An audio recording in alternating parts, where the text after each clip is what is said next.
Saudações a todos, vamos iniciar então a nossa videoaula tratando do assunto, pessoal, que foi comentado em sala de aula, que é a densidade.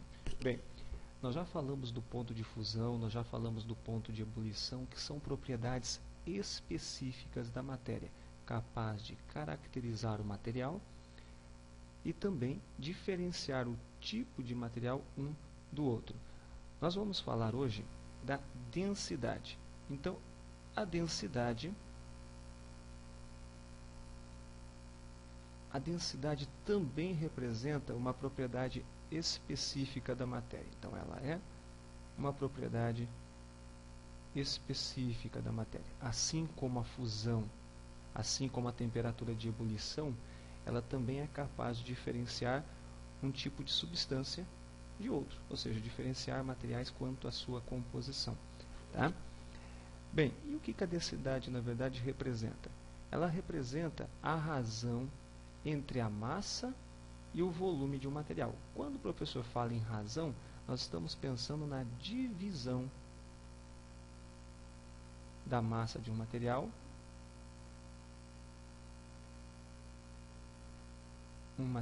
pelo seu volume. Tá? Pelo seu volume. Então, pensando, poderia representar a densidade aqui pela letra D, eu poderia então falar que a densidade é igual a massa dividido pelo volume. E aí surge a necessidade, pessoal, de nós compreendermos bem as unidades no qual a massa pode ser expressa e as unidades no qual o volume também pode ser expresso. Então, a massa, eu posso ter a massa, que representa a quantidade de inércia, também quantifica o material. Eu posso ter essa massa nas seguintes unidades: tonelada, quilograma, grama, miligramas. Vai depender do contexto em que ela for usada. E eu tenho como, no caso aí, fazer a conversão de um sistema, de uma unidade para outra. Então, 1 tonelada são quantos quilogramas?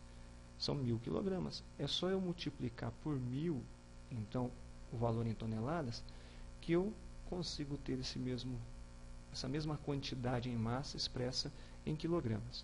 1 quilograma refere a quantos gramas? Também 1000 gramas. Então, o fator de multiplicação é o mesmo. Assim, eu posso fazer também do grama para o miligrama, multiplicando por 1000. Pessoal, eu posso armar a continha. Então, por exemplo, se eu tenho lá 8,4 quilogramas e eu quero esse valor em gramas, eu sei que de quilograma para gramas é só multiplicar esse valor por 1000. E aí, armando a continha, lógico, eu vou ter os 8.400 gramas. Mas eu posso também utilizar do recurso que é a multiplicação por base 10. E quando eu multiplico por 10, por 100, por 1000, isso caracteriza a base 10, o que eu posso concluir? Que quando eu multiplico a vírgula do valor que está sendo multiplicado, ela está direcionando, ela está se deslocando para a direita do valor, na quantidade de zeros que a base 10 apontar. Então, como eu estou multiplicando por 1000, eu vou deslocar a vírgula 3 casas para a direita. E aí veja você, ó, a vírgula estava aqui, certo? Ela vai deslocar 1, 2, 3 casas. Ela vai parar lá na direita do zero, concluindo 8.400 gramas. Então, você tem essa facilidade de estar trabalhando com a vírgula sem a necessidade de armar a operação.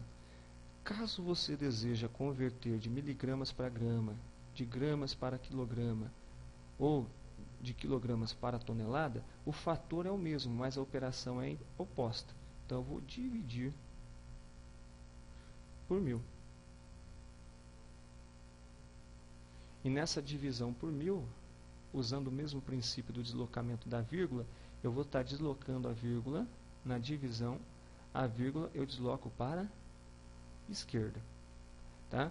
Então, a vírgula está sendo deslocada para a esquerda, enquanto que na multiplicação a vírgula está sendo deslocada para a direita. Então, na multiplicação, vírgula, deslocada à direita, na quantidade, lógico, que a base 10 expressar. Então, um exemplo aqui em relação à divisão.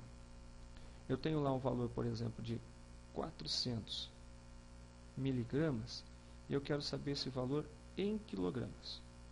Veja, eu tenho o valor em miligramas, e eu quero converter esse valor para quilogramas. A quantidade de matéria é a mesma, pessoal, que vai ser expressa. Tá? Nós estamos apenas alterando o que? A unidade, mudando a forma de expressar essa mesma quantidade em massa. O que eu tenho que fazer? Primeiro, converter de miligramas para grama. O resultado, novamente, fazer uma nova divisão por 1000 para chegar à conclusão em quilogramas. Ou seja, vou ter que efetivar 2 divisões por 1000. Quantas casas para a esquerda, então, eu vou ter que deslocar a vírgula? 3 da primeira parte, 3 da segunda. No total, 6 casas. Mas aí você pode me perguntar, professor, eu estou olhando 400 e eu não estou identificando a vírgula.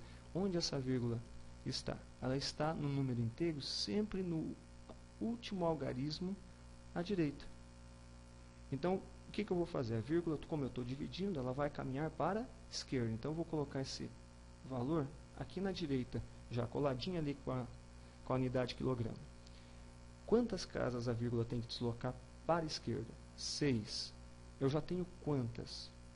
Então, a vírgula está aqui, eu já tenho 3 casas. As casas que faltam, eu complemento com o quê? Com 0. Quarta casa, quinta casa, sexta casa. E depois a vírgula. Professor, pode ficar essa vírgula na esquerda solitária? Não. E aí, por conta, você coloca então um 0 adicional, é o 0 esquerda, que vai aqui só para acompanhar a vírgula. Certo?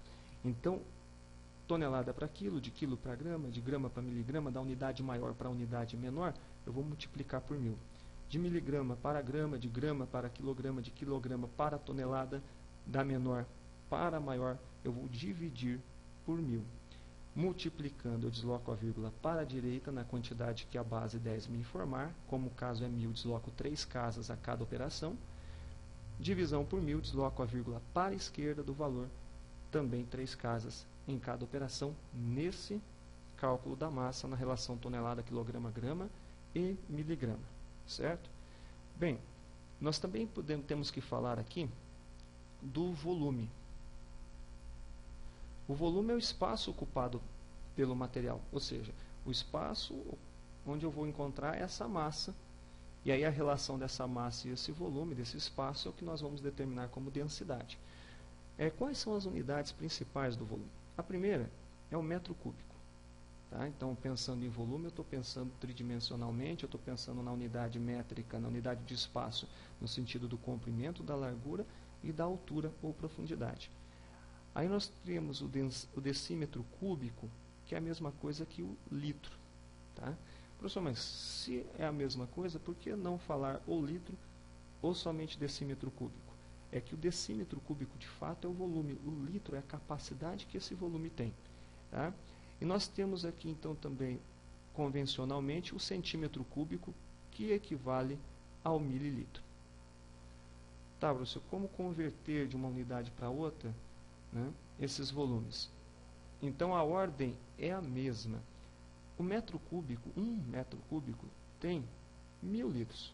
Então, se eu multiplicar por 1000, eu consigo, né, converter de metro cúbico para decímetro cúbico ou litro. Tá? 1 litro ou 1 decímetro cúbico equivale a 1000 mililitros ou 1000 centímetros cúbicos. Então, é só multiplicar também por 1000 que eu tenho o valor em centímetros cúbicos ou mililitro.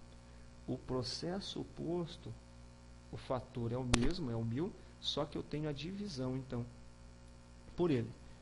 Então, no caso aqui, de centímetro cúbico ou mililitro para decímetro cúbico ou litro, vou dividir por 1000. E de decímetro cúbico ou litro para metro cúbico, também vou dividir por 1000. Lembrando que a regra do deslocamento da vírgula funciona tanto no caso da massa, como também para o volume.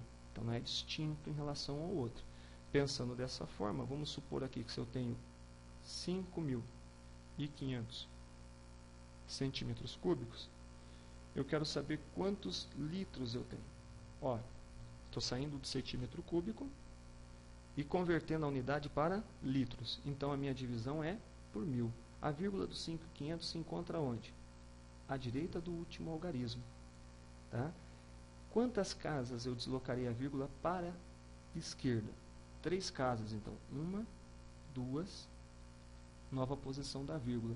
Estamos falando, então, de 5,5 litros, 5 litros e meio. Tá? Pensando aqui novamente, ó, vamos pensar aqui, se eu tenho lá 0,04 metros cúbicos, isso equivale a quantos mililitros? Então, o que nós vamos fazer aí? Deslocar, ó, tenho o valor em metro cúbico, quero em mililitros. Primeiro eu vou ter que converter para litro ou decímetro cúbico, e depois o resultado disso converter novamente para aí sim encontrar a resposta em mililitros. 2 multiplicações por 1.000, 3 casas na primeira multiplicação à direita, mais 3 casas com a vírgula deslocando para a direita na segunda, ou seja, total de 6 casas. Quantas casas eu já tenho à direita? 2. Então eu posso colocar esse 4 aqui, porque o zero esquerda sem vírgula não tem função nenhuma, representa já 2 casas, e complementar então com 0 as que faltam. 2, 3, 4, 5, 6, separando de 3 em 3 da direita para a esquerda, são 40.000 mililitros, ou 40 litros. Tá? Pessoal, então a primeira parte é compreender essa conversão, porque a densidade ela vai definir a unidade que eu vou expressar a massa e a unidade que eu vou expressar o volume. Beleza? Então vamos para a análise de casos.